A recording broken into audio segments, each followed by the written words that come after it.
说到秦始皇，可是无人不知，无人不晓。但有丰功伟绩的秦始皇，不过也只有2代，为何能够统一6国，却不能江山稳固呢？这是不是跟秦始皇的子孙有很大关系？那么为何秦始皇要立胡亥为秦2世，而不是智勇双全的扶苏呢？作为一代雄主，为何迟迟不立皇室接班人，而坐拥佳丽3000，从未有正宫成为皇后？秦始皇到底是怎么想的？他又有什么打算？作为最有能力继承秦2世的孩子当中，分别是扶苏和胡亥，再就是公子高以及公子姜瑜，而前面2位才是大秦集团最为重要人选，他们2者之间也存在较大争议。今天我们一同揭开秦朝传位之谜，从古墓中发现的端倪。大家都知道，在沙丘之变里面，天底下的第1位太子爷扶苏，在赵构、李斯和胡亥的一番操作下，不仅仅失去了太子爷的位置，还落得个自杀的结局。相较于比如唐代的张怀太子墓等太子墓葬来说，扶苏的墓葬规模也是小得可怜，甚至就是一个简简单单的小土丘。那么今天重新游览扶苏墓葬的时候，是不是可以看到一些新的东西？特别是在秦始皇去世之后，扶苏和胡亥最终的继承人选择位置上面，就如同《史记》等历史书所说的那样，扶苏是铁定的历史继承人，胡亥就是个妥妥的阴谋家嘛。而在陕西的绥德，就有这么一座墓葬，规格并不大，面积仅仅180平方米，但是当地人称其为太子冢，并且表示是扶苏的墓葬。这个说法可能还是有着一定的可能性，因为在胡亥上位以后，就对秦始皇其余的子女进行了一番大清洗，这个时候扶苏也被迫自杀。因此在目前挖掘出来的有关于秦始皇子女的墓葬，其形制和墓葬内容都是十分简陋的，因此扶苏墓葬的简陋还是可以理解的。并且扶苏因为常年在边关监军，当时的榆林刚好就是秦国的边塞之地，因此扶苏的墓葬目前位于榆林，还是有很大的可考证性的。并且榆林当地的县志记载，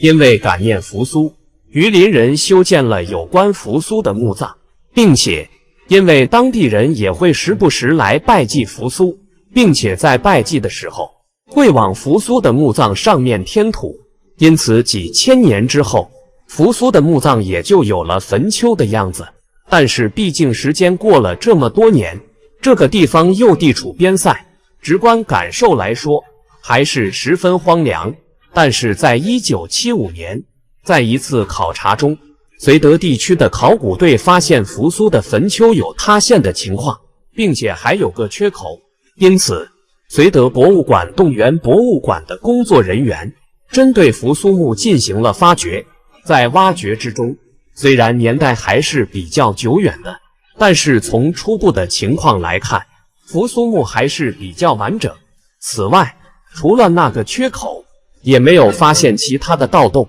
因此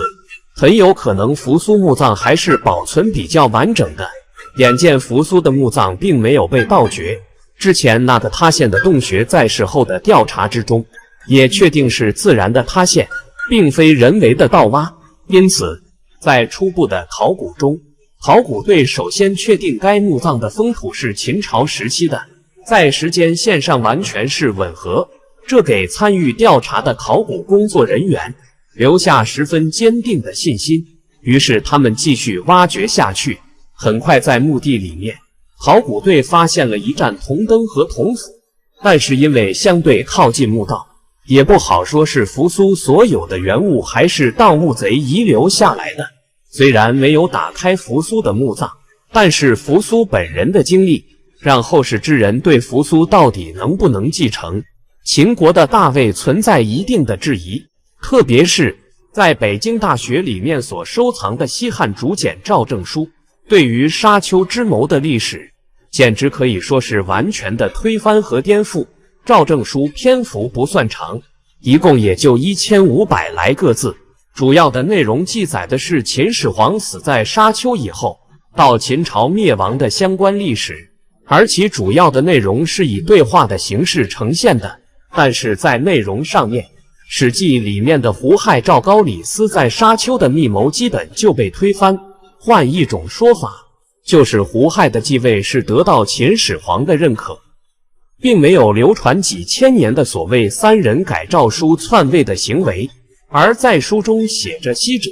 秦王赵正出游天下，还至100人而病，病笃，喟然流涕长太息，谓左右曰：天命不可变于，吾未尝病如此，悲而道之曰：吾自是天命，年50岁而死，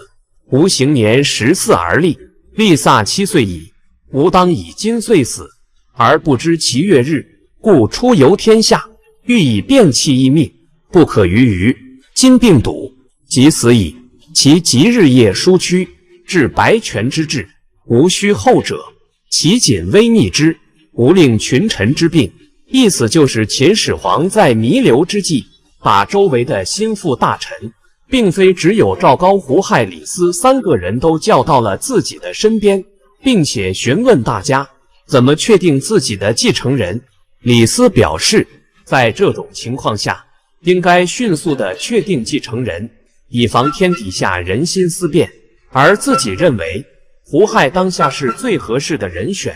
李斯的这个提议在当时就获得了秦始皇和统治阶级的一致认可。由此可见，胡亥的继位是合理合法的，并且在2013年湖南益阳地区出土的秦2世元年10月甲午诏书也有胡亥是正统继承人的记载，